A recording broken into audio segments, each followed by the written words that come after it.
Recording in These are the tales progress. and ramblings of two men, their dream of running a successful food truck business and life. We invite you along to join Josh and Skippy on this journey. This is Monday Morning Food Truck. Good morning, everybody. It looks like it might just be me. I don't know where Skippy is. Hopefully he's alive and well. I'm trying to get a hold of him now to see if he's joining us today. Please bear with me. I know we've been hopping back and around a little bit with times and stuff. I'm here. Oh, there he is. Sorry, bud. Jeez Louise. He's Sorry. alive, everybody. He's alive. I am. Very. I thought I was going to have to fill an hour and a half by myself. Well, that's a way to send off some loyal followers. How are you today, sir? Busier than a one-arm wallpaper hanger. Busier than a what? I don't know. Mom used to always say that. Busier than a one-arm wallpaper hanger. Oh. All right. I kind of want to see that, to be honest with you. I guess. Yeah. Very, very, very, very busy today. Today's a busy first day off in a long time, but busy day, of course. How are you? What do you got going on? I had to take my trailer to U of M to get fire inspected to be able to do any events at the U of M. Okay. Because they're their own jurisdiction within Washtenaw County. So we have an event there next month, feeding the athletic staff, and we have to have their little sticker of approval. Gotcha. Yeah. So I have to do that between 10 and 1. Oh, all right. Cool. I had to install a smoke detector. Yeah, when we do our fire inspections, we have to. It has to be smoke, gas, and carbon monoxide. Yeah, when I called the guy to confirm, he's like, just because I told him I have no propane on mine, he's like, oh, just make sure you got a fire extinguisher that's dated and a smoke detector. I'm like, okay, you're the boss. So I installed the smoke detector this morning, and yeah, so we'll hope for the best. Gotcha. Yourself? Today, not too bad. Got to do a little bit of shopping, but other than that, I might actually have a couple hours to myself today. So I'm happy that it's raining. So the urge to go outside and do yard work is diminished. So Is that a red Solo cup you're already getting into? it's a coffee mug. Coffee mug. So I only saw the top, and it looked like the top of a red Solo cup with the white rim. But you're just putting them back already. All right. You had like 47 catering private events last week. Supposedly. You were so busy. So how was your week? My week. Yeah, your week. Yeah, I know. That's what we're doing. I completely understand. It's kind of the format we've been running with for the last year. Yeah. So, my week was long, good, I guess you could call it. Yes, we finished June with with a bang, I guess. We still have a week left. Sorry, did we finish June caterings with a bang? How about Gotcha. that? All right, that's better. Even though next weekend I have like 4 in 2 days, and this is the first year I've done multiple per day, and it puckers excuse my language, everybody, but it puckers my butthole every time. Yeah, that's some foul language there. Whoa. Just lost the Christian fan base. My mom might be listening, never know. Oh, of course she is. We set up roadside one day this week, and that didn't even happen. We set up from like 5 to 8 downtown at a car show. That was the only time that we were actually out this week. Everything else was, hey, can you come to our house? Oh, can you come, like, within last minutes? And we always love last minute bookings. Can you deliver, 100 pounds of food within 3 hours? No. So I had to start to learn to say no. Anyway, yeah, it was basically it was a $10,000 week for me. Nice work. How do you like those? They're always good. I'm still a little. We still have this week to go, but I'm down over last year, which is weird. But so what do you? Well, we'll get back into that a little bit later because I wanted to talk about how we were doing for the month and the year. Yeah. Otherwise, and I did. I mean, two, I would say big events for me. Two corporate events. Dayton Freight Company and Aunt Millie's. The reason I got the Aunt Millie's gig is our last food truck event on the 6th, Food Truck Tuesday downtown Jackson. We were still open and everybody was closing and they had just got there.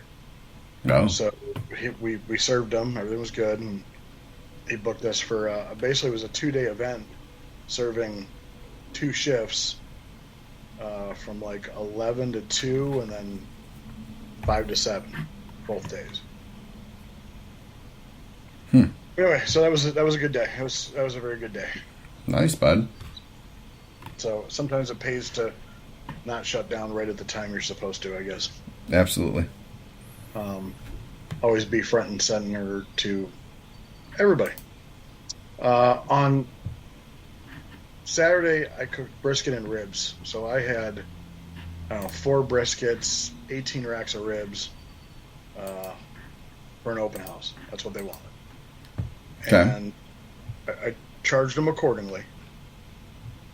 And in the past, we've talked about tips and, do you expect it? Do you put it in your pricing so that they really, if you don't get it, you're not disappointed? Whatever the case may be. This lady came up to me with a tip. And she's like, I want to let you know that I am so sorry. I wish I could give you more. We budgeted for the food. We put a tip jar out. Anybody that wanted to donate could donate. And she gave me like $40. And I'm like, listen, I don't expect it. I appreciate it beyond belief. And then just by saying that, she started telling me her whole life story.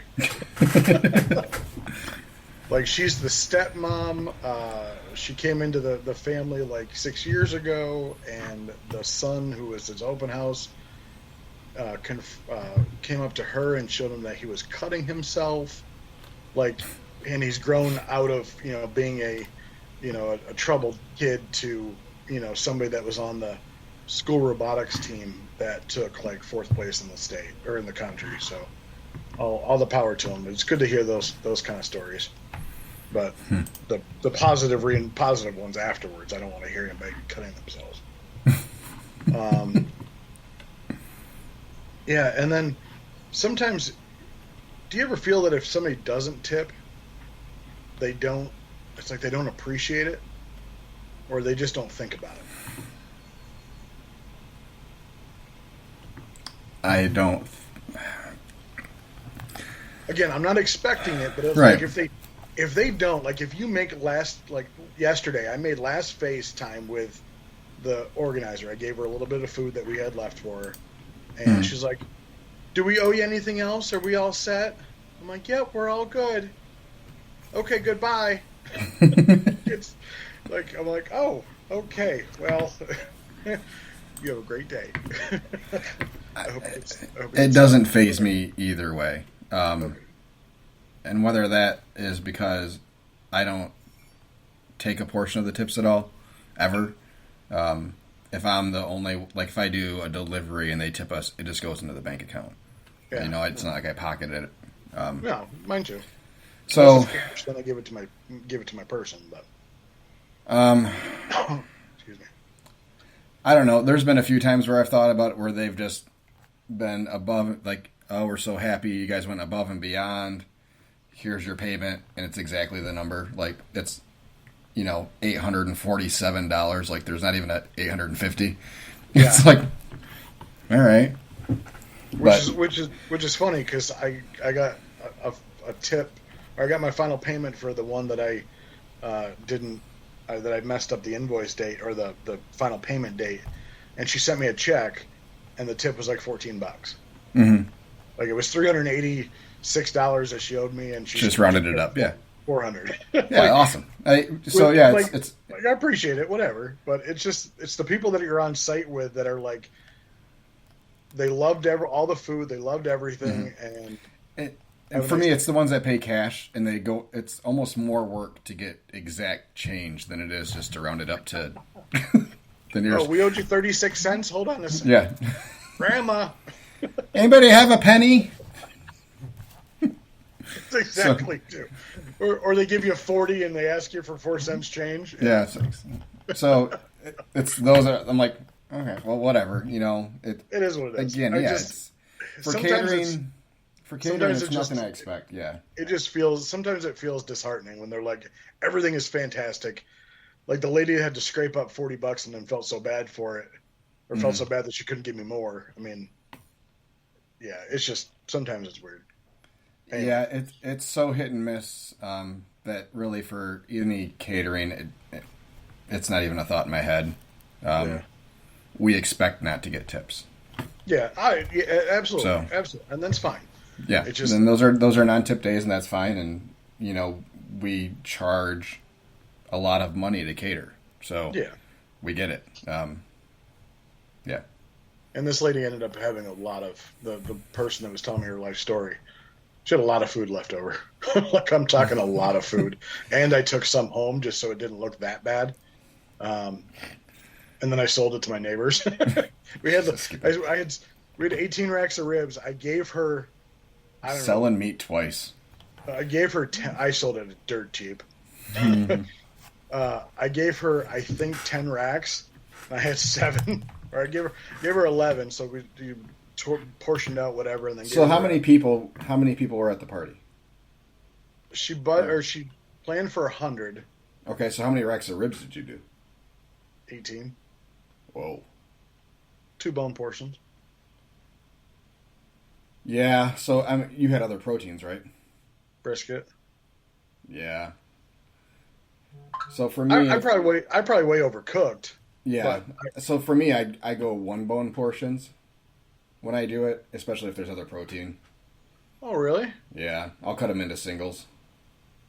Okay, that could be good. Anybody wants to listen and give us what they do for theirs. I think that's. Yeah, I was going 2. Just especially with brisket. Because brisket's going to typically go. Okay, well, let me rephrase. Okay. Mm-hmm. The first time through the line, we limit it to 1 protein and whatever side you want. Okay. If they want to come back for seconds, they can get whatever else they want. Just let everybody get through the line once. Correct. Yeah. So that's I think so. That's why we do 2 bones. Is obviously it kind of looks better than just giving them a bone and scoop mac and cheese. That's why we. So okay, I get it now. So. But I like the idea of 1 bone and just give it to them. Yeah. Even at some of the open houses we've done where they've wanted the full menu with ribs, we cut them into singles, and we'll do if someone asks for ribs, yeah, we'll do a bone on the plate, because it's usually those that if they have ribs, somebody will start asking for a little sampler of meat at some point. So then we'll do just a little bit of pork, a little bit of brisket, and a little bit of just 1 single bone. And I don't think we've ever run out of bones on days that we've done rib catering, and we don't do it very often. And I don't recommend it when people ask what we recommend for a menu, just because it's cooking that many racks and other food ribs take up a lot of space. Especially when you get into 100 people. Oh yeah. So it's not like a pork butt where you can feed 100 people with 4 butts, and it takes up the same amount of space as 4 racks of ribs. Yeah, that's going to feed 40 people. So, yeah. Well, good Fun job, times. Skippy. I'm glad you had a good week. Oh boy. Yep. Oh boy, what? Still boy. Just oh boy. Still boy. Okay. Glad we got some rain though. It is still raining here. Yeah, it's going to come up this way a little bit more, but yesterday was kind of bad. I was driving home and it was hitting pretty good. I hit like the wall. It's the first time I've seen that much wind without any rain. And I was on the highway and driving right through it, but it was just all a wall of wind, and then the rain came afterwards. I guess Ann Arbor had like a tornado warning, and Oh, really? yeah, you get all our farm country over here. Sorry, I got to respond to somebody asked us today if we had availability on the 2nd of July. Oh, You know, this Sunday. yeah, yep. Lately, I've at least gotten 2-week requests. Yeah, we haven't gotten a lot of same week stuff in a while, so that's good. Thank you. Thank you for what? Oh. Yeah, it sounded you had a good week. Lots of catering. You had a day off, unscheduled, but hopefully everything is good. Mm-hmm. Get him, puppies. Get him. He doesn't even know what he's barking at. He was in a sleep next to me, and then rolled over. I don't know what he was dreaming about, but it wasn't a happy thing. So, okay. What would you do? What I do this week? Not much. Not much. We had farmers market. Where else did we go on Tuesday? See, now my calendar doesn't match what we did because we made changes. And now I don't know what the hell we did last week. I know we did a farmers market in Granville, which was meh. I mean, it was okay. It was Matt? Yeah, it was meh. It was okay, not great. Yeah, it is what it is. It's an okay lunch on a Tuesday, you know. Yeah. It's fine, but with as many people as there, they're just not eating, you know. So, we'll see how it goes. We don't have another one of those at that location until towards the end of July. But we have other farmers markets coming up, so we'll see how they do. If nothing else, it's getting us out there in these other areas where we don't go as often. So, yeah, so that's good. I'm looking for our calendar.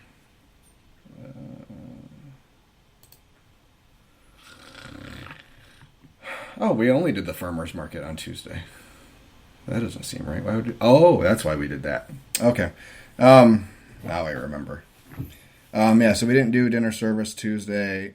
We had another Aetna event, Aetna Plumbing Supply. This one up in Mount Pleasant, so that was a 2-hour drive for us. Another 230 people, 2 proteins, and wanting enough protein of each for everybody to have both, plus all of the hot sides. So we did a little extra prep on Tuesday for that and for the rest of the week. And then we also had a delivery of pork for 100 people that night after we got back from Mount Pleasant. So we had some cooking to do.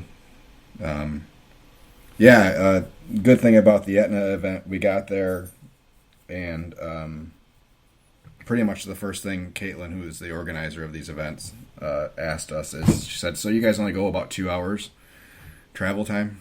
I was like, well, we can do more. It's all about if it's worth it for us. She's like, yeah, because we've been having problems with all kinds of caterers at all these other locations, and you guys have been the only ones that we haven't had to worry about. And we were thinking about seeing if you guys could do all of them next year.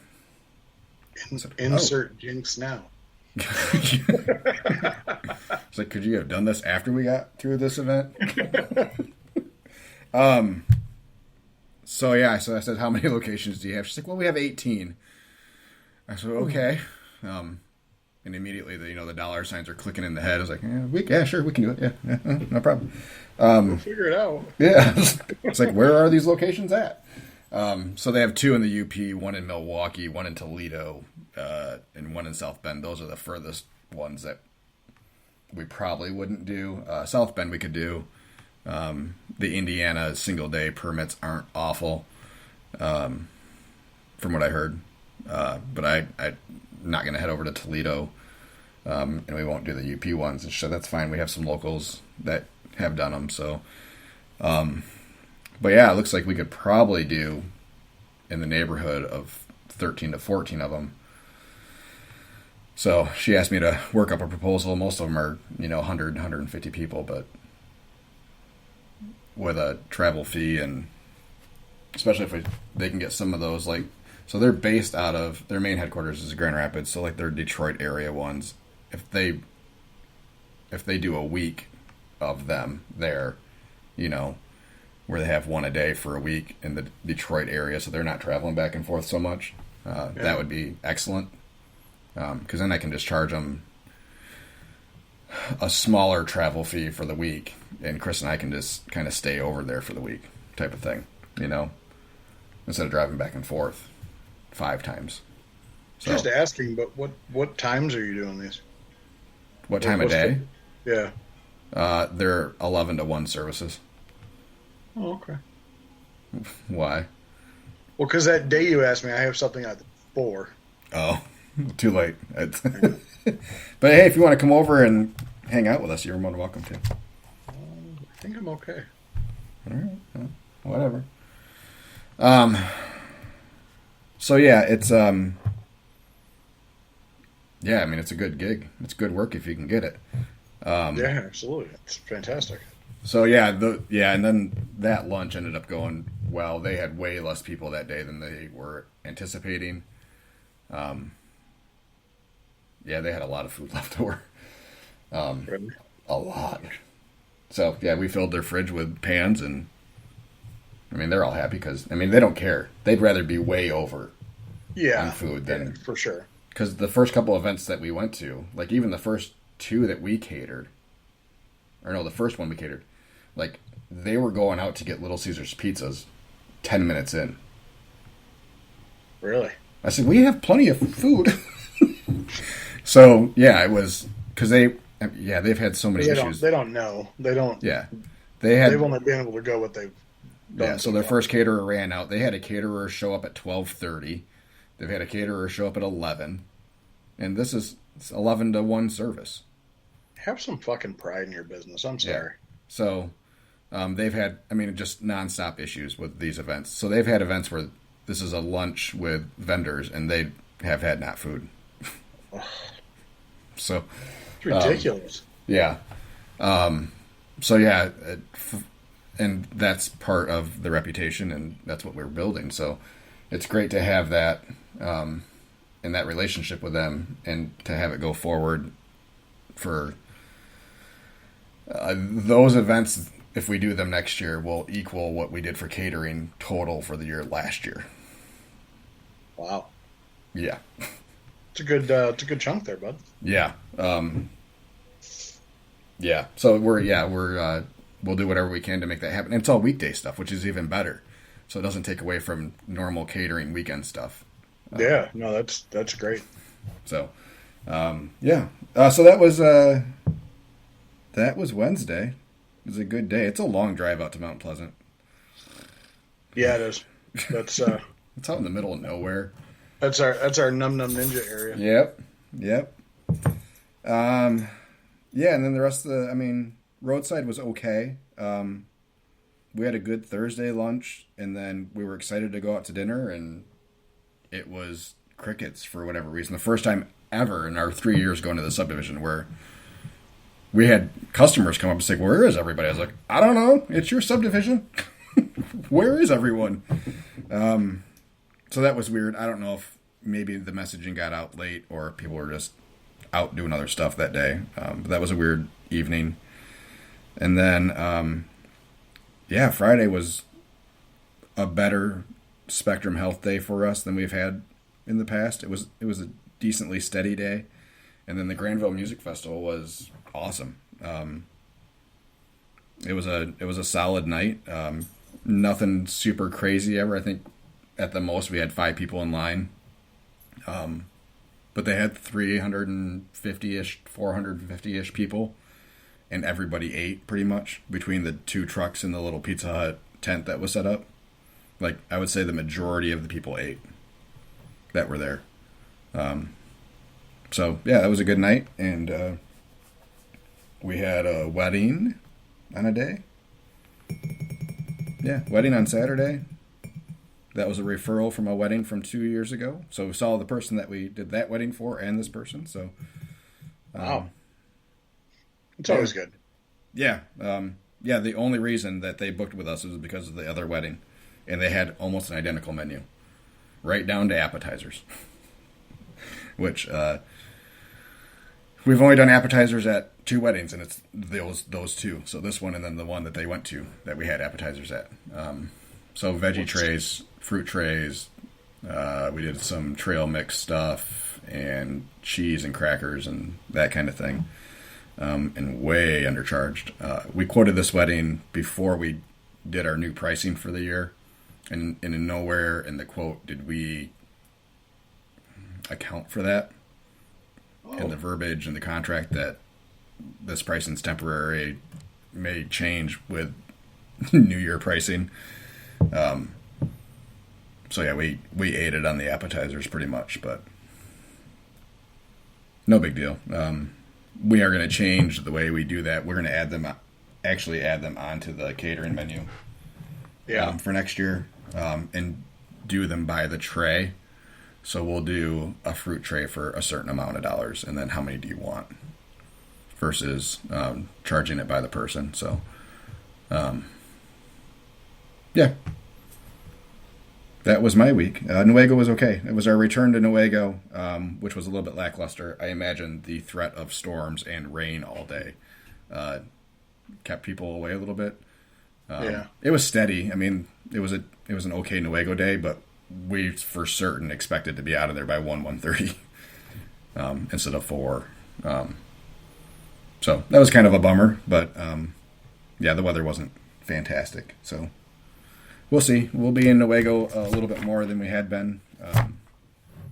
Our Sunday catering is dropping off a little bit now that we're past open house season for the most part. Yeah, which I'm kind of okay with. Right. I mean, catering's, I'll take it any chance we can get it. So, yeah, that was my week. It was a good week. We did a little bit more than 10, but yeah, it was okay. We are, hold on a second. I want to touch base on a comment from Mr. Lodato here in a second. I want to pull this up. So you mentioned your week number. So I'll mention my week number. Except for that's the wrong week. So yeah, we did 14,500 last week. Good week. Yeah, I mean, it helps when you have. I mean, we did 5,000 in catering on a Wednesday, and then 45 on Saturday. So, I mean, there's. The other 4 days were meh, they were okay days. Yeah. So, but that's kind of how June works out. I am really curious to see how July pans out this year for us. So, which has always been the slow month of the summer for us.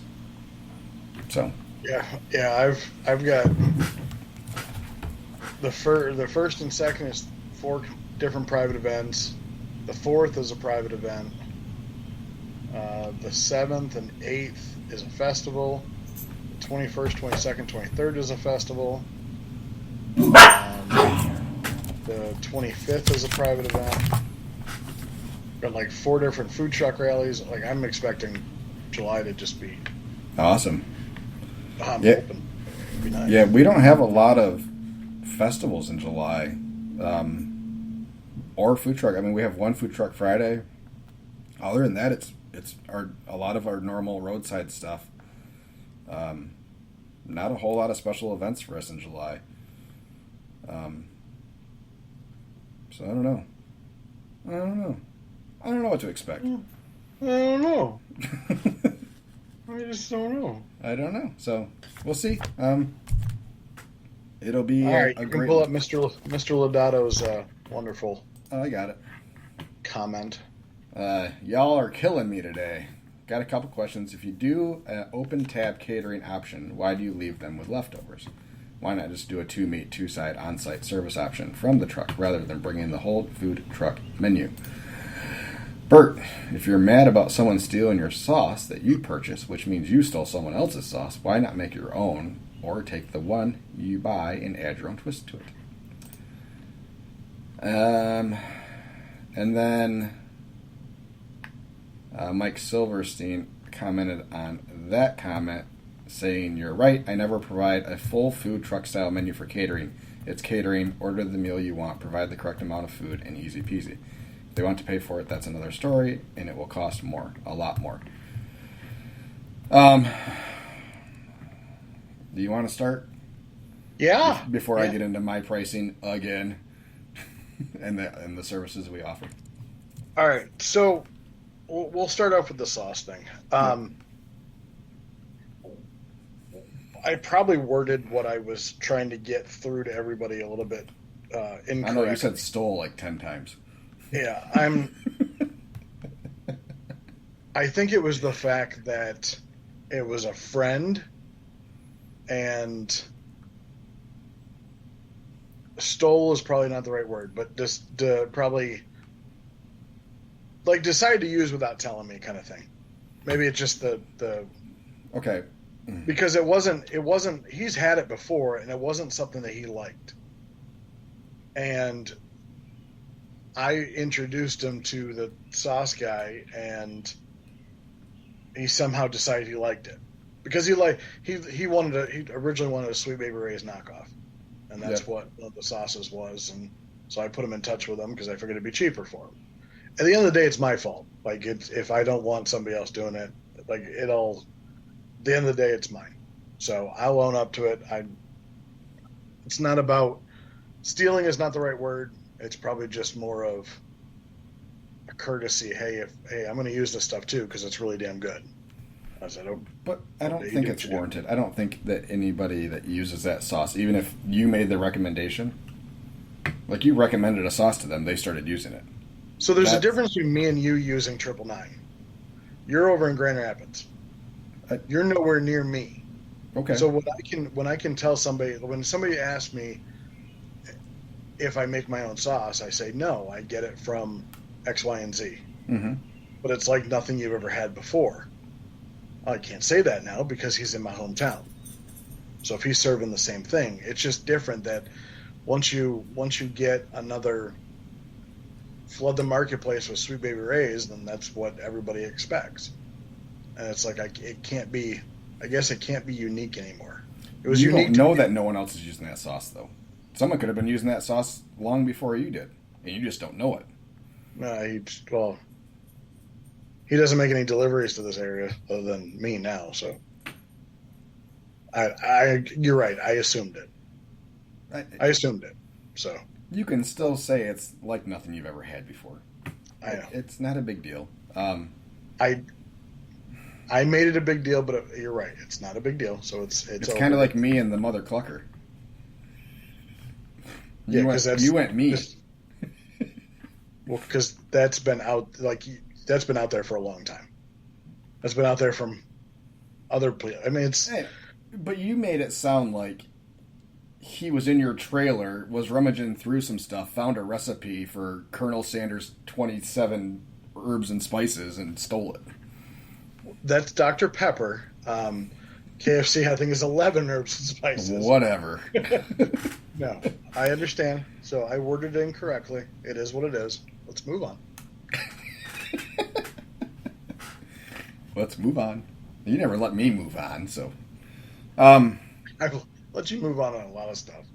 Yeah, anyway. I think if someone asks you, another food truck asks you for a sauce recommendation, and you give them a recommendation and they start using it, that's the only interchange that needs to happen. There is no, I don't even think, yeah, if he saw you using a sauce and he started using it, like he contacted whoever and started using it, I don't think he needs to ask for permission. No, that part, no. But if I give him the recommendation of, hey, here's a sauce guy because of what you're telling me you want, Yeah. and you end up going to the same sauce guy with a different direction, the same direction that I have because you know that everybody likes it from me, that's where I'm going with it.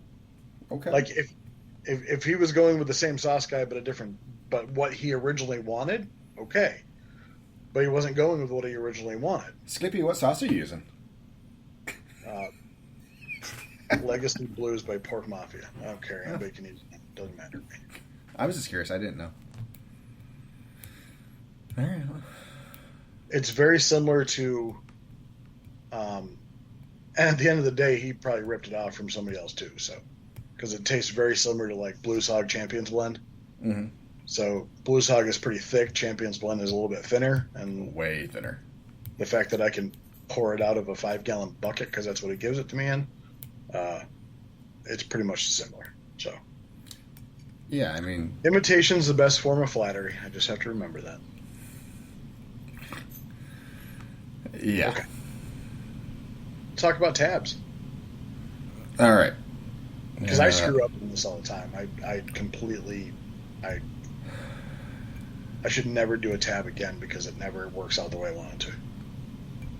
Okay, so we offer two styles of catering.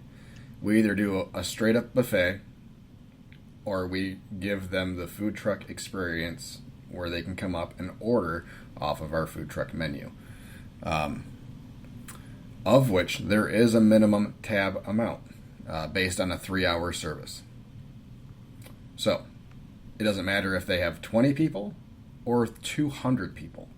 The minimum tab amount is the same. This has never come back to bite us because the minimum tab amount for us equals a very good half-day service, which is why we offer the food truck for the tab service. We offer it as a 3-hour service, either from 11 to 2 or 4 to 7, or some variation of that where it doesn't overlap. So if they overlap into, let's say they wanted like 2 to 5, we double the minimum tab because they're getting both sides of our service. We can't set up anywhere else for the day, type of thing. They're taking us out of service for the whole day. So the minimum tab covers us. So I don't see why people are so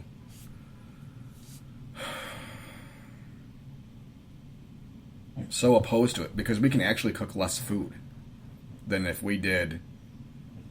So if we did pork brisket and a couple sides, let's say mac and cheese and coleslaw or whatever, and pork and brisket, as it catered for a couple hundred people, we're going to probably cook more food for that style of service than we would if they're coming up to the truck and ordering sandwiches and stuff. Almost 100%. That's the way it's going to be. Because people are coming up to the truck, are going to order a sandwich and they're going to order a side. They're not going to order a pork sandwich, a brisket sandwich, and a side or two. But on a buffet line, they're going to get a little bit of pork, they're going to get a little bit of brisket, they're going to get a little bit of each side. So we actually go through less food on that style.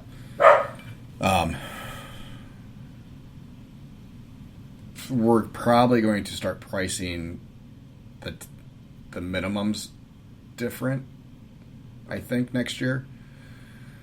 Because a lot of people ask us about what it costs per person when someone comes up. So we give them a high average of 17 to 18 or whatever.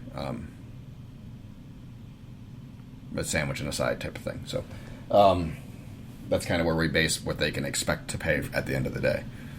So that's kind of where I'm at. I don't like doing two meat, two side off the truck and having the buffet line or the service line come through that way. And people handing or asking for, I just don't like it. I don't like it at all. It's clunky for us. There's not a. So on the flip side, that's all I do. Right, and good for you, and for yeah. So for tabs, we just we get tickets for every item. We don't have, and I could build them into the system so that Chris could ring them up. They want pork and brisket and whatever sides. It's not built in the system, so we're doing a lot of talking back and forth on what people want. It seems and feels clunkier for us. It's whatever. Those are the two options we offer for catering, and we don't have any problems booking either one of the two. We're full. We cater every weekend. We've been catering every weekend for the last 2 months, and the pricing works. We're not. The pricing works. So it's not like we're losing money on one or the other. Would I prefer to do like a buffet style drop off? Yeah, because I can do multiples at the same time. It's a lot harder for us to do a full truck service at one location and a drop off at another location. Anytime I can leave the trailer at home and run out and do multiple drops offs at the same time is a good day. But yeah, that's how we do it. And we run our trailer. We run our trailer up to, I would say, probably 80% of our catering jobs. So, which makes me, I guess, wonder why you don't have, or why you haven't invested in a smaller trailer that's just built for catering. So you got your Cambros in there, or you got your food warmer in there, and it's got electric and stuff like that. Just because if you do take your trailer to just about every catering you go to, I guess wouldn't it make sense to just have something smaller so you're not just pulling that 26-foot monster around? Well, yeah. You gonna buy me one? Well, no, you're the one looking into a second trailer for money. That's what I was asking. Yeah, but it's not going to be that trailer. It's going to be another trailer that I can send out daily to make money. Oh, for sure. I get it. If I'm going to do something service or just like a runner, I would do it as a van. Yeah, okay. I don't need warming cabinets and stuff. I can put everything in Cambros. For sure. So, yeah, the next trailer will be pulled probably by a cargo van that can double as that type of vehicle. Gotcha. Mm-hmm. Yeah, because I was looking into a smaller trailer that just had catering stuff in it. That was it. Stuff to use for drop-offs, something easy. Yeah, I mean, and the ones that we do, the ones that we're bringing the trailer to, like weddings and stuff, I mean, there are a couple hundred people where we're running in and out, and it's nice to have the sinks, and it's nice to have the dish center, yeah. But to get another trailer just for that, I mean, we're talking 20 jobs, It doesn't warrant the cost to where it's not gonna make you more money, that trailer. That's a convenience trailer. Really. Yes, it's exactly a convenience trailer, which is the reason you bring your trailer to every right percent of your catering gigs. It's a convenience. Right, but it doesn't make me more money, and I'm not going to spend money where there's no ROI. You don't know. Well, yeah, I do, because I'm still limited by the amount of food I can cook. So I can't cook a 200-person wedding and then have a whole bunch of other stuff on the other trailer, unless I have a smoker on every one of the trailers, and I do not intend to do that. You know what I'm saying? I'm still limited by the amount of food. So it's not like I'm going to go out and with a small trailer, go out and do a 200-person wedding and then run the green trailer out to do roadside. True. Okay, I get that. Absolutely. I'm not guess that's not where I was saying. Is if it's more of, wear and tear on your truck, wear and tear on your trailer, on taking it out for how long when you go to weddings or open houses or whatever that you do, buffet, how long do you stay there? The wedding that we went to on Saturday, we showed up at 3, and we left there at 8 o'clock. Stay there a while. Well, we needed to be there before the ceremony. Yeah. We like to be considerate of, pulling a trailer that has, squeaky springs and it makes noise and a diesel. Yeah, absolutely, for sure. So we get there before festivities start. We get there before guests start arriving. We get set up. We like to not be moving around when other things are going on. So we get chafing dishes and buffet tables set up way before, in this case, before the wedding started. Everything was ready to go. Yeah, anybody. And then we started prepping for the next day while we're on site. Anybody that's listening, I'd love to hear or see or hear setups, like what's commonplace for you. So Josh and I are completely different. I do most of my catering jobs from the food truck, where he does most of his from a buffet style setup. Yeah, if it's less than 100 people, it's a drop off for the most part. Yeah, for me, most part, yeah, I would say that's probably true. And depending on the menu, even over, this year we've left Cambros, so it's 150 Yes. people. They only have one protein, and a couple sides. So we'll set up chafing dishes for them and say, your extra food's in here. Have a nice day. We'll be back tomorrow to pick up the stuff. So. Do you charge a deposit on your Cambros? No. Jesus Christ. What? It's a legit question. No, I don't charge a deposit on my Cambros. Okay. I'm just wondering. No, because I don't want to have to deal with returning money ever. I get it. So. Bill? And I have pretty decent faith in the people that we are catering to. I get it. So is everybody. I haven't had a problem with anything not coming back yet, so I'll wait till they do. I'm missing a knife. A knife? Yeah, they didn't bring a sharp enough or long enough knife to cut the cake this weekend for their open house, so I lent him one of mine, and I completely forgot it. Well, I'm sure you could get it back. Oh, I absolutely. Yeah, I know where it's at. I can absolutely do it. Oh. Get him. Sick him. Sick him. Skip word. Yeah, so what are we doing now? Where are we at now? I don't know. How is your year shaping up? Where are you at? I have that information up right now. That's I am up year to date over last year, 19.2%. Nice. What do you attribute that to? Mostly. Being busier.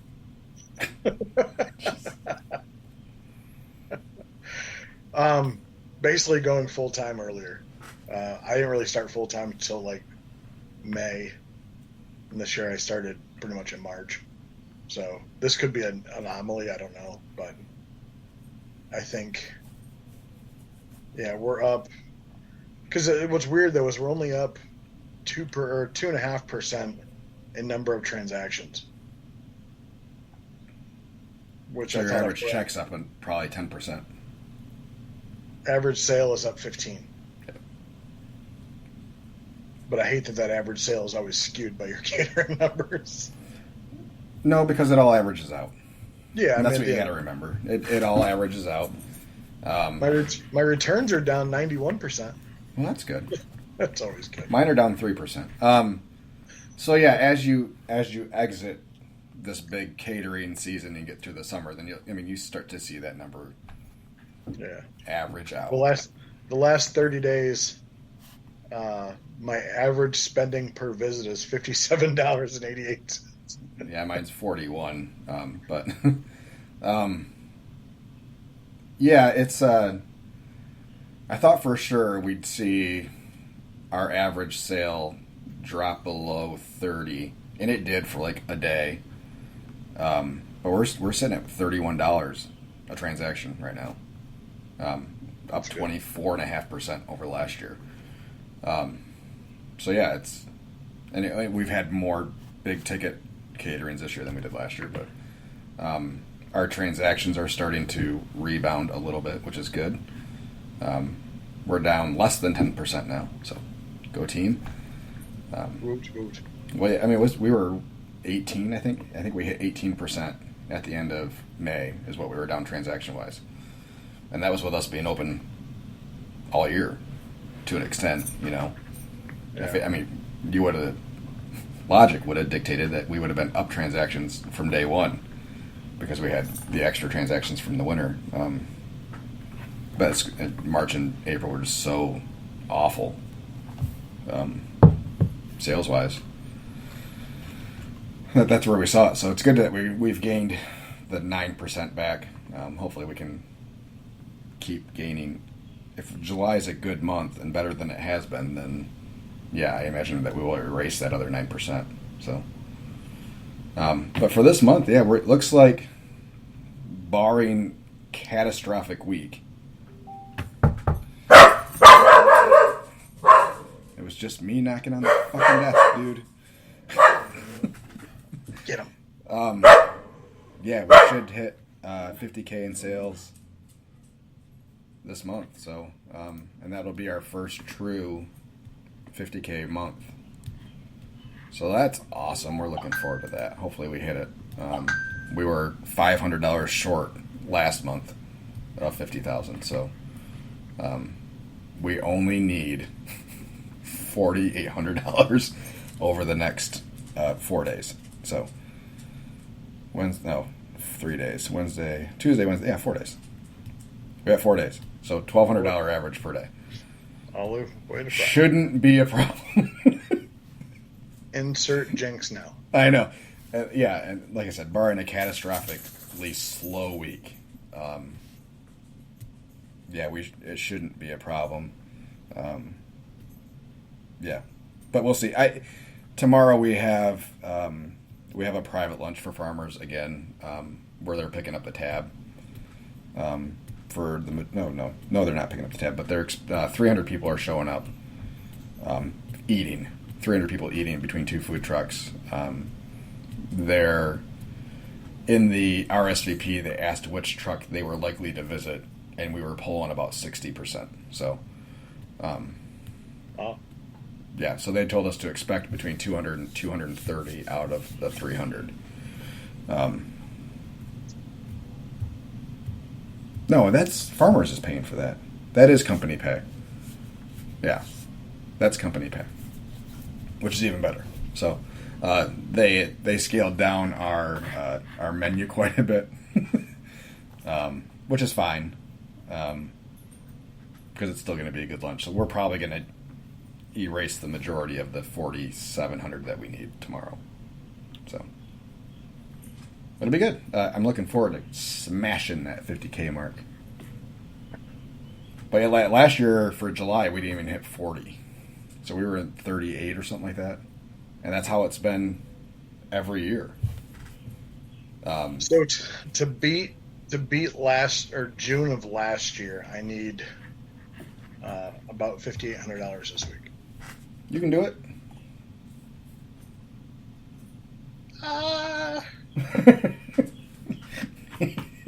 You can do it. Yeah, we just passed last year's June yesterday, so. But yeah, so May. That's $1,450 a day. See, easy. $1,445 per day. Those are good days, and you can do it. Well, one subdivision's been about a $900 average. So yeah, last year June, July, and May, June, and August were all almost identical sales numbers for the months. Ugh. All right about $45,000, within a couple $100 of each other. And then we had July at 37. 38. So everything on both sides of July, slamming. I mean, even September was 42.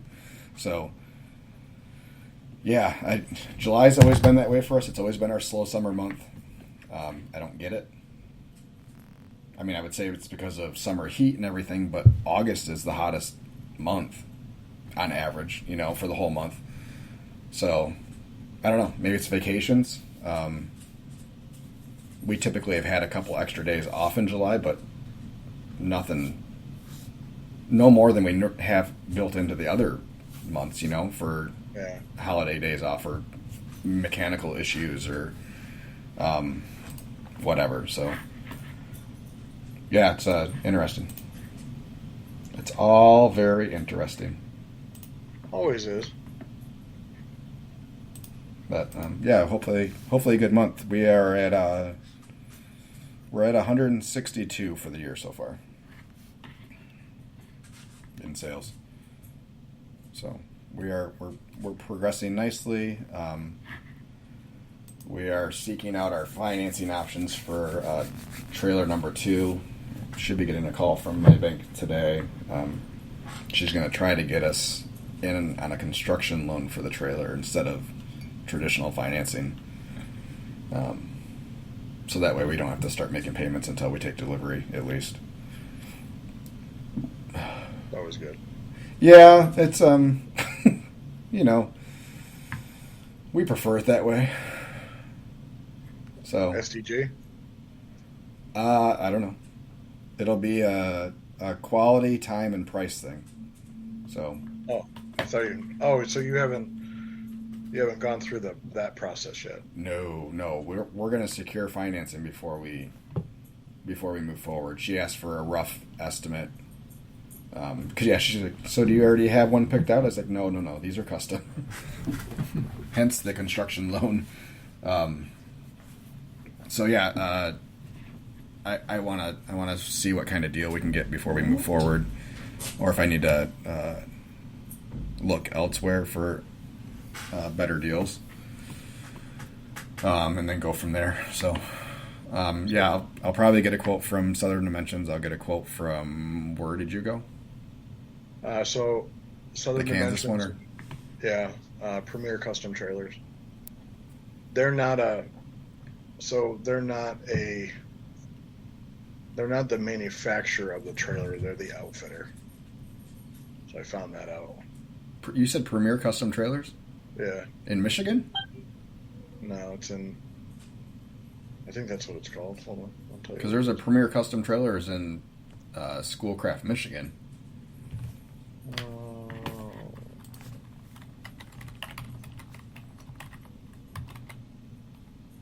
His name is Andrew. Sorry, Custom Trailer Pros. So they don't manufacture the trailers; they're just outfitting, like a. From the answer he gave me, it was something about.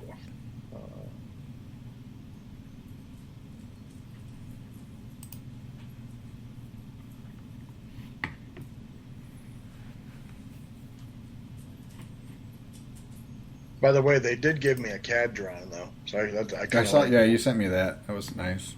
Yeah, because I never got one from the other one or from STG. Yeah, nope, that won't happen. I haven't even heard. He hasn't even tried to update me at all. No, they won't. This one was. It was basically like once we get the trailer manufactured, then we put everything in it. So, assuming they're not the manufacturer, they're just the outfitter. But that's what our loyal listener Bubba did, is he went with them. He used. So he had somebody else put in the hood system. He put in all the tables and equipment. I think he just did a 7 by or 8 by something long trailer with the electrical, the floor, the finish. It basically was a finished car hauler almost, with a sink and stuff up front. Yeah.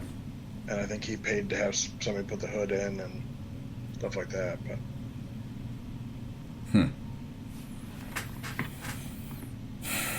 Anyway, both of those people told me it was 5 months. Yeah. I'm looking through some of their pictures right now. Those drawers not locked?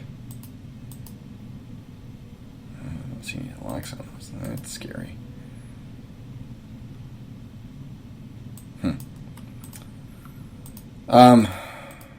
Yeah, I don't know. So yeah, once I get that figured out, then it's the next step of manufacturers and getting quotes. But I think it'll be about the same size, no porch.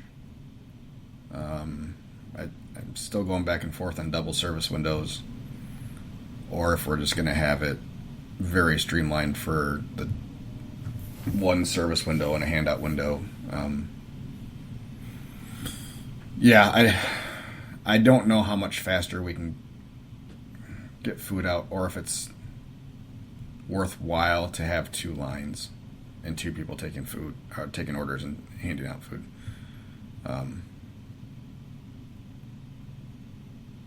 I don't know. I mean, those would have to be huge festivals.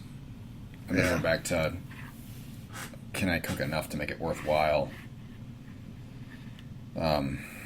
So it might be a similar trailer to what I have now, just a much different layout and a little bit more room for hot storage. Yeah. So that way we can load it up and we can do a good. We can still do something like the Tulip Festival or Iron Free Festival or whatever, and be able to load it better and still just do the one line, but have it in a way that we can. Would you ever think about what Bubba did and put a CTO inside with a hood?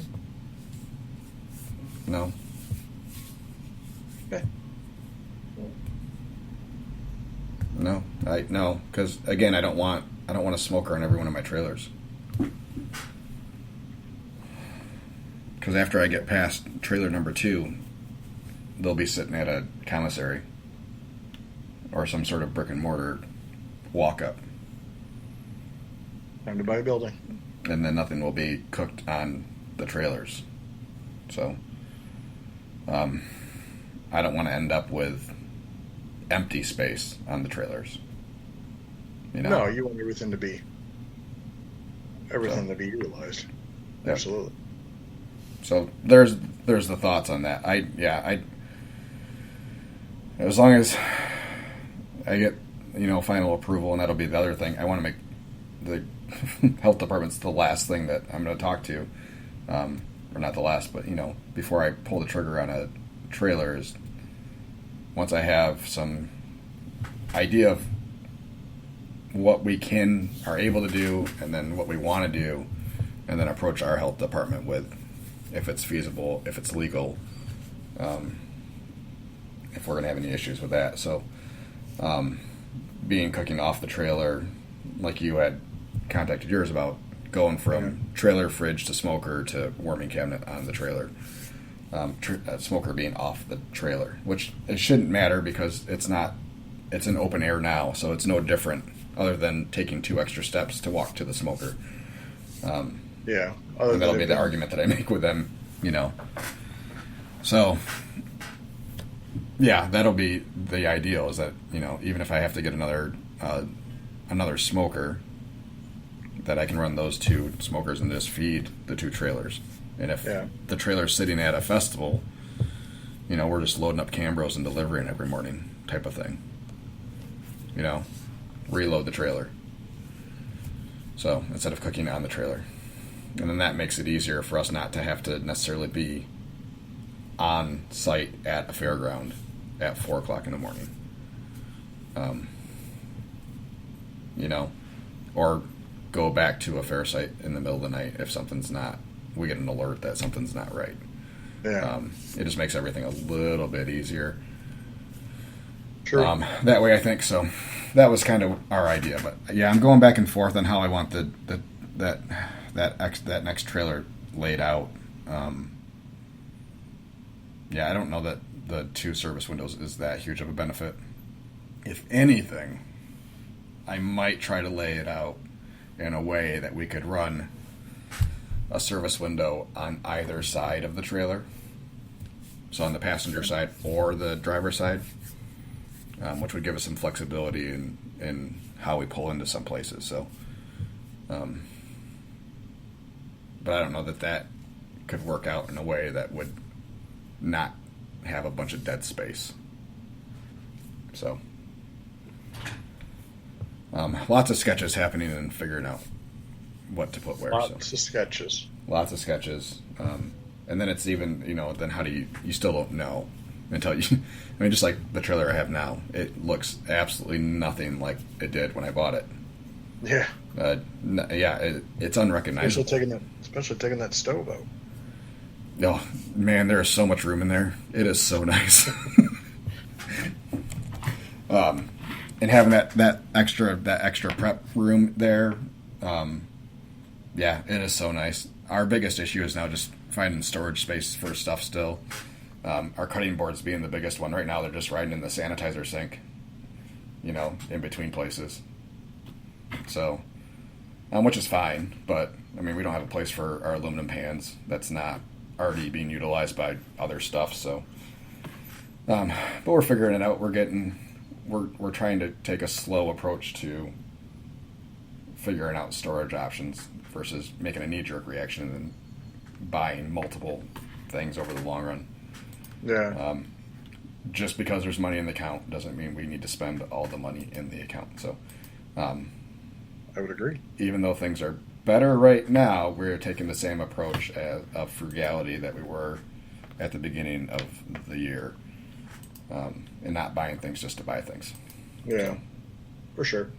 So, and that's kind of, I mean, you spend the money that's available. I mean, it's kind of the way your brain works, for most people, I would think.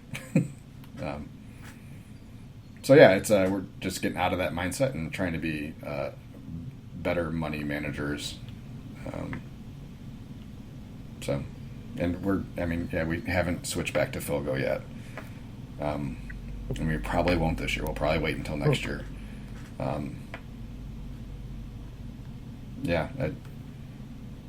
don't know.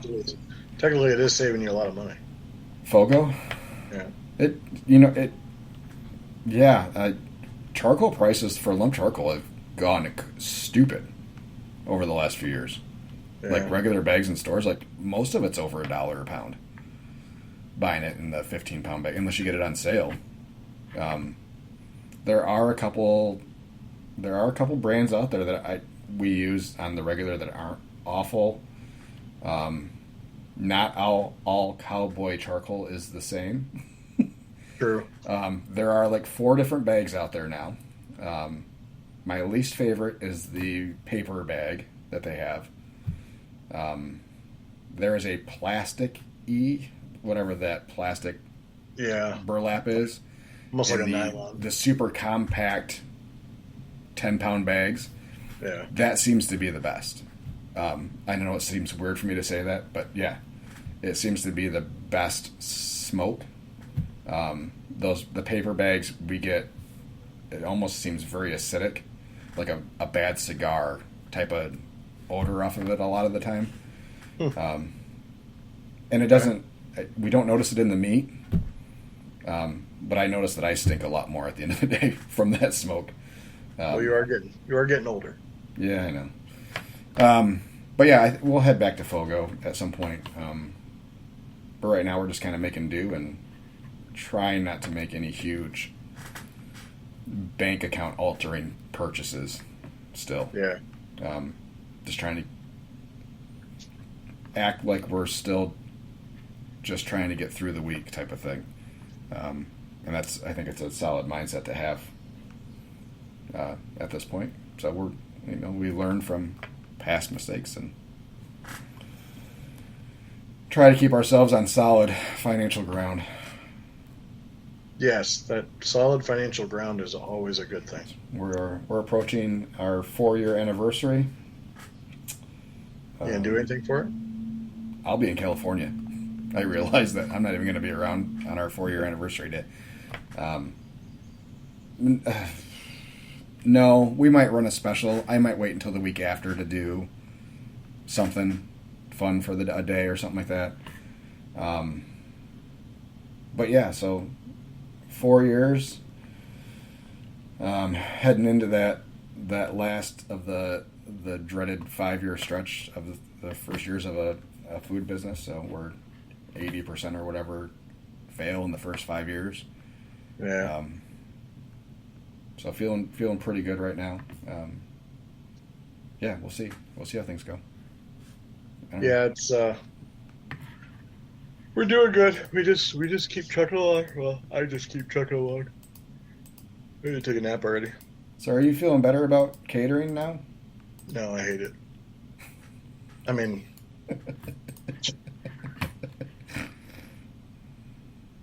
I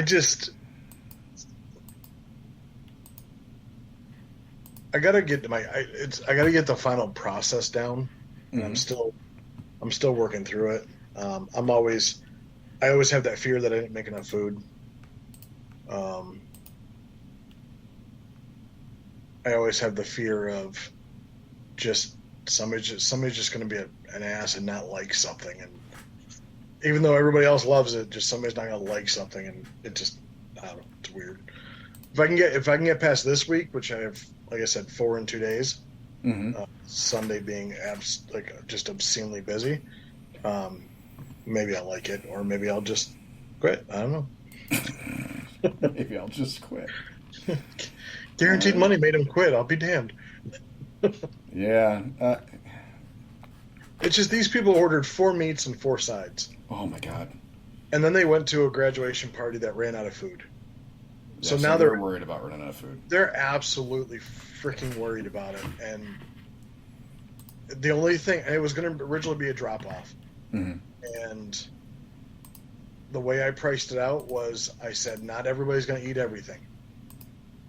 So I think what I'm providing you here is going to be enough. And now they want me, instead of being a drop off, they want me to serve from the truck. They wanted to add brisket, like just dying inside. Are So- you bringing help for that one? No, nobody has it because it was originally going to be a drop off. So nobody has the date open. So I'm probably just going to tell them it's going to be a drop off. I'm going to leave my Cambros there and have them replenish everything. But it's just going to be a lot of food, and the weather's supposed to suck this weekend. So, which maybe for that it might end up being better that not a lot of people will show up, and then they're going to have a shit ton of food and like blame me for overcharging them. Yeah. Right? I mean, that's what happens. Yeah. I mean, so yeah, we used to do, fancy calculations where they had multiple meats. We'd do 60 or 70% of whatever the head count is of each meat. Kind of figuring the same thing. Not everybody's going to have both, but some people will. So you kind of have and then you start watching how people eat at the majority of these things, and everybody's picking a little bit of everything, Yeah. So it's like, well, shit. And we've had, I don't like stressing out when we get down to the last third, like at a wedding especially, the last third tables. It's like, oh God, it's going to be close, Open houses, yeah, whatever. You run out of food because you don't have the same head count at an open house as you do a wedding. Yeah, because there's 17 of his classmates that are going to come that never RSVP'd, Right. and they're all football players, and they're all going to eat like they Right. haven't eaten all day at the other 4 open houses that they went to today. So yeah, we usually reach out to our catering jobs a week beforehand, asking them, how do you feel about your head count? And every open house is usually like, I don't know. It could be 20 people. It could be 120 people. I said, well, okay, you paid for food for 75. Do you want to keep it there? So yeah, weddings is the last 2 couple of years or whatever, the first years we did it, we were always hawking the line. It's like, are we going to have enough? Are we going to have enough? Are we going to have enough? Yeah. So this year we stopped doing the calculation, and we're just now planning on everybody having both food. And then we charge them accordingly. So, and this wedding, the one we did on Saturday, was the dream wedding, for caterers. The first time everybody went through the line, man, it was a little tiny piece of brisket, a piece of chicken, a tiny scoop of each of the sides. Like, the majority of plates, I still saw plate on the plate when they got done. Yeah. I was like, this is so bizarre. I've never seen it before at any of the weddings we've done. I've never seen that. Yeah. Like, I've never seen that. I'm like, you guys are awesome, but there's a shit ton of food. Yeah. We've planned for this contingency. So, yeah, I appreciate your people being dainty, but they need to fill up. Yeah, I know. So, I mean, the father of the groom or the father of the bride came over. We were getting down to the last couple tables. He said, "So how are we doing on food?" I said, "Dude, I still got like 15 pounds of brisket, probably 40 pieces of chicken, full pans of all the sides." He said, "Do you want me to tell people to come back up?" I said, "Yep." I said, "It's up to you." I said, "All this food is yours. So you've paid for it. It's all yours. So you do what you want." And then, the second time people went through, plates were mounded. So now this is what I'm used to. But you guys did it right, and we appreciate that. Nick Lodato, I'm sorry. That was the other part of his comment about why do you leave the food that's left over? Because they paid for it. So typically when he was saying we run a tab, why do you leave the food? Because they paid for it. So if they're under, a couple of things.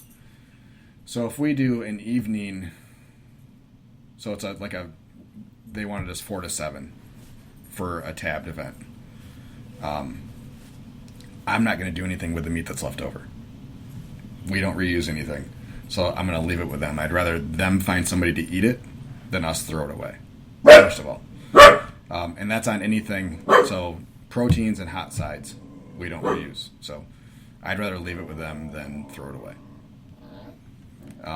Now, for a lunch service, so let's say their estimated head count was 100 people. Okay? So I'm going to plan on roughly food for 100 people for that block. If they only have 60 show up, they still paid for 100 people's worth of food. So I'm going to leave them some food. Whatever to make up the difference, kind of thing. You know what I mean? So they're not going to get everything that's left on the trailer because we're going to have dinner service still that night. But they're going to get an estimated amount of what would be left, of what the difference is between how many people they had and how many people they paid for. Or how many people they expected. Make sense? Mm-hmm. Okay. Yeah, I gave food away. I ran a tab yesterday, and I gave whatever I had left over. Yeah, I don't have a problem doing it. I feel like I said on Saturday, I feel bad because of how much was left over. Right. So if there's a huge amount, then I might take some back with me, but not enough to. Yeah. I mean, typically,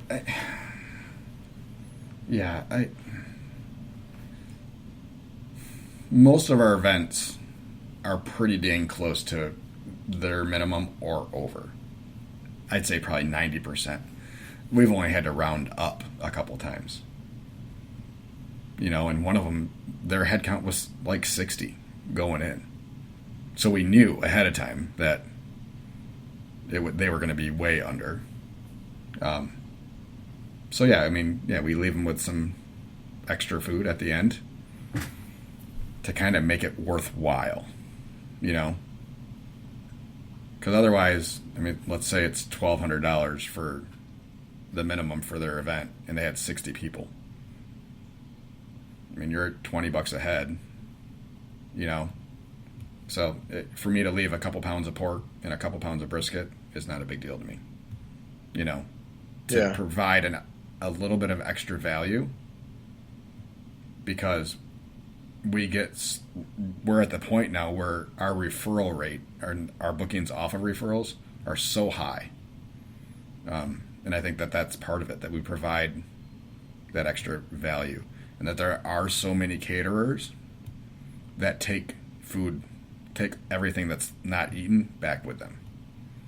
You know, because they bring so much food to make sure the pans look full, and then they bring everything back and use it again. I'm not saying food trucks. I'm just saying in general, and experiences that I've had with being in the business world for so long and seeing it happen. You know, especially restaurants catering. You know, if they can keep a pan of pasta or whatever full, and then they just bring it back and they'll use it for whatever, which I find awful and disgusting, but whatever. That seems to be the standard for catering. So, to leave food is always a bonus. To leave that a little extra is a bonus for them, and I'm not out anything for it. So yeah, no, absolutely, for sure. So I guess if you can provide extra value and you don't, I mean, to save $20, I mean, why? $20 is the cheapest advertising you're going to get. You know, especially when it's word of mouth advertising. So, yeah. Yep. There's my 2 cents. Skippy, how are you changing how you are promoting for over the winter this year? Have you thought about that yet? How are you going to promote yourself different for catering? The next day. Let me get through the next day before you think about the next 2 seasons away. I've had a lot of businesses reach out about stuff in November and December and kind of ask if I'm up and going or not. And I say that I'm still doing stuff. I'm still available for drop-offs and things like that. Mm-hmm. But as far as food truck goes,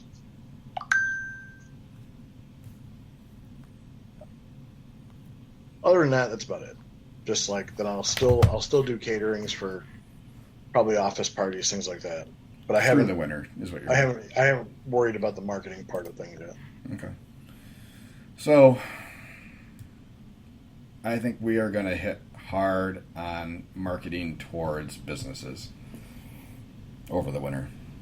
When we get to the point where we start booking, like seriously booking, we're going to hit the company parties, company picnics, appreciation lunches, and stuff like that. We're really going to figure out a way to target that group. Is that so you don't have to work through the wintertime? Or pull the trailer through the wintertime, or what? Is that so we don't have to?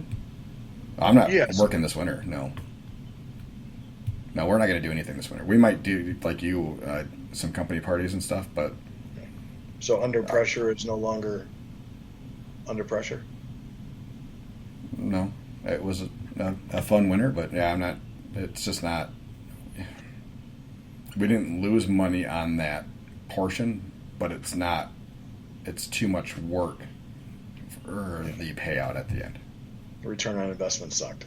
Yeah, I went from, it's zero downtime for me through the whole winter, you know. So, and then you get the whole weather situation where, you know, you really have days that suck, you know, or there's a threat of snow, so no one goes out for lunch. Mm-hmm. It's a whole different animal. Right now it's just, there's no need. When are you going to start with that marketing? Our normal time, so we'll end the season and start marketing for the next year, November, for bookings and stuff. Once I figure out what our pricing structure will be, we'll start hitting it hard for the following year. For the Aetna stuff for next year, she was looking for a proposal and some pricing. So we'll probably go a little bit higher than I'm guessing what our prices will be for next year, just to make sure that we're covered. Because I kind of, you kind of look at meat prices and how they're trending through this year and looking forward to next year. I'm surprised pork prices have stayed as low as they have, honestly. And beef prices, while they haven't come down, they haven't really gone up, at least on brisket, which is good because the forecast in the spring was not looking great. They were saying it was going to go up again. But I haven't paid over $4 a pound yet for brisket this year. I'm at our Sam's Prime's at $3.98 case price. That's where Costco is, you know. Yeah. But it hasn't gone really above that. So I got just jabbed.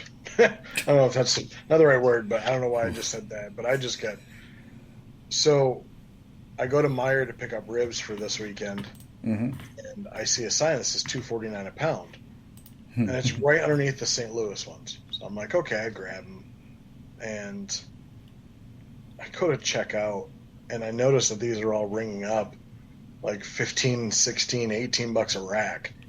And I'm like, hold on a second. So I got like halfway through my 12 racks, and I noticed that was for full spares, not St. Louis spares. So instead of turning around and telling these people that I didn't want their ribs, I ended up paying $4 a pound for St. Louis spares. Yowzas. Picked my own ass. Ribs have actually gone, from what I've seen, ribs have actually gone up in price because Walmart normally has them at like $2.79 a pound for Prairie Fresh, and they were at like $3.25 now. Yeah, Costco's they've fluctuated a little bit, but I think it's all been within 20 cents or something like that. Hasn't been huge. I'm still averaging probably 10 to 11.50 a rack, give or take. Yeah, so when I got home and I still had those 7 racks left, I sold them to my neighbors for $15 a piece. So I still lost money on them. But I didn't have to throw out 7 racks. I only threw out 1. So. Yeah, that was good. Yeah, good stuff. Good times. Oh, goodness. I'm sorry, guys. I'm tired as hell. You're selling your Outlaw? Yes. Well, I don't have. I already put it on there. I really don't have the space for it. It's taking up my half a garage. That's not the one you're using on the trailer then? I took that one off. Right. So what did? That was the one I was using. I have a Rectech. So you're doing everything on the Rectech now? Yeah, I've been doing everything on the Rectech. Oh my god.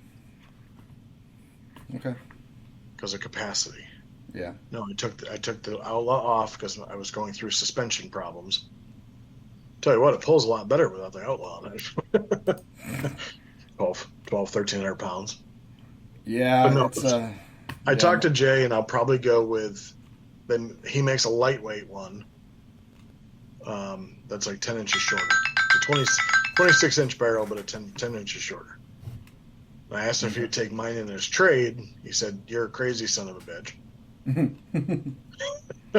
I'm like, "But mine's bigger, and you'd probably sell it for more." So instead of worrying about it, I'll just sell it and get one. How much do we sell? Oh, there it is. I see. What's that? 55, huh? It looks kind of dirty. You should clean that thing up before you take pictures of it. 7,500 new. It's not even a year old. Mm-hmm.